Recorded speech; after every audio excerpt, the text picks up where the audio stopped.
उत्तर प्रदेश में वैकेंसी तो वैसे ही नहीं निकल रही हैं, लेकिन अब थोड़ा सा सरकार के ऊपर एक दबाव बन रहा है हर तरफ से। जैसे कुछ हमारे जैसे टीचर लोग भी वीडियो बना रहे हैं भाई, प्रेशराइज कर रहे हैं कि भाई और भर्ती लाइए, भर्ती लाइए।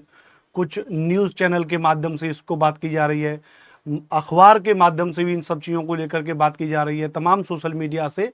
और ऊपर से जो 18वीं लोकसभा चुनाव हुआ, जिसमें जितनी बीजेपी सरकार को उम्मीद नहीं थी उससे भी कम उनको जो सीट प्राप्त हुई, तो वो समझ गए कि यदि युवाओं का ध्यान नहीं रखा जाएगा तो उत्तर प्रदेश में या केंद्र में शासन चलाना संभव नहीं है। क्योंकि उत्तर प्रदेश देश का सबसे बड़ा प्रांत है जनसंख्या की दृष्टि से, और ऐसा बड़े बुजुर्ग हमारे कहते हैं कि जिसकी सरकार उत्तर प्रदेश में बनती है वही सरकार केंद्र में बनाता है।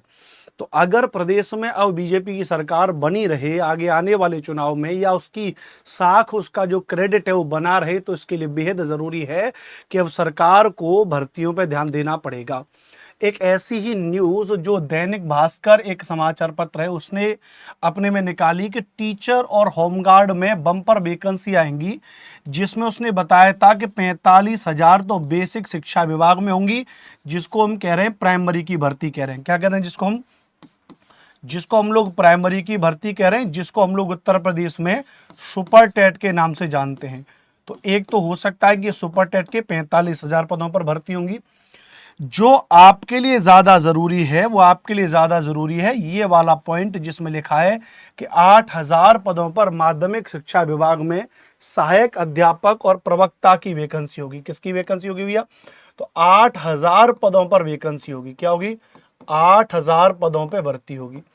अब सवाल ये है अनुपम सर कि क्या ये बात सही है जो मैंने थंबनेल पर लिखा है? क्या ये बात सही है या क्या ये बात झूठ है? ध्यान रखना। तो देखिए, ऐसी कोई भी जानकारी 8,000 पदों पर भर्ती होगी, कोई ऑफिशियल जानकारी तो ये है नहीं, ध्यान रखना भैया, है ना। ये मात्र एक अखबार की कटिंग है, और अखबार की कटिंग में ऐसी चीजें तो निकलती रहती हैं। एक ये इस दृष्टि से भी आप चीजों को सोच सकते हैं। हाँ, दूसरा एक ये भी हो सकता है, ध्यान रखना भैया, कि क्योंकि अब भर्ती तो निकलेगी निकलेगी भाई, चाहे अखबार के माध्यम से हो, इसमें भी जो डेटा होता है वो लगभग लगभग बराबर ही होता है। तो इस फिगर में भर्तियां जो हैं हो सकती हैं, लेकिन यह कोई एक ऑफिशियल न्यूज़ नहीं है, ध्यान रखना भैया। बात क्लियर भैया? हम जब तक इसको पदों को सही नहीं मानेंगे तब तक इसको लेके कोई ऑफिशियल न्यूज़ ना आ जाए, लेकिन ये बात तो तय है कि भर्ती तो होगी। हाँ, एक टीचर के नाते, एक स्टूडेंट के नाते, जैसे मैं एक टीचर हूं तो मेरा काम है कि मैं आपको पढ़ाता रहूं अच्छा कंटेंट, ताकि आपकी तैयारी होती रहेगी। एक स्टूडेंट के नाते आपके मन में ये चीज होनी चाहिए कि आप जो है भैया पढ़ते रहें, ताकि जब भर्ती निकले और आपकी तैयारी क्या हो जाए भैया, बेस्ट हो जाए। ध्यान रखना।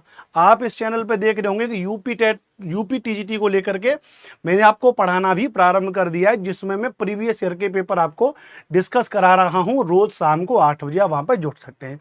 दूसरी बात, एप्लीकेशन पर भी हमारा एक टीजीटी का बैच चल रहा है, बहुत ही शानदार, जिसके लिए आप इंफॉर्मेशन मेरे इस मोबाइल नंबर पर मैसेज करके प्राप्त कर सकते हो, 8755238500। इस नंबर पर व्हाट्सएप पर मैसेज करिए, हम आपको यूपी टीजीटी एसएसटी का एक बढ़िया अफोर्डेबल प्राइसेस में बैच देंगे, जिससे आपकी तैयारी बढ़िया तरीके से हो जाएगी। और चाहे पद कितने भी हो, थोड़ा देरी से हो, चाहे जल्दी आ जाए, आप अपनी तैयारी को प्रॉपर तरीके से बनाए रखिएगा भैया।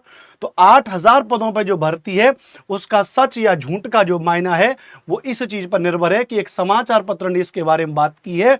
तो बस ये सारी की सारी चीजें, मुझे लगता है इससे आपके मन में कुछ तो मनोबल है, कुछ तो चीजें कुछ बढ़ेंगी कि हाँ भैया प्रदेश में भर्ती हो सकती है, और आप अपनी तैयारी को आगे बढ़ाते रहेंगे। ये नंबर है, इस नंबर पर तुरंत मैसेज करिए, वही मैसेज करें जो यूपी टीजीटी की तैयारी करें। Thank you very much. जय हिंद, जय भारत।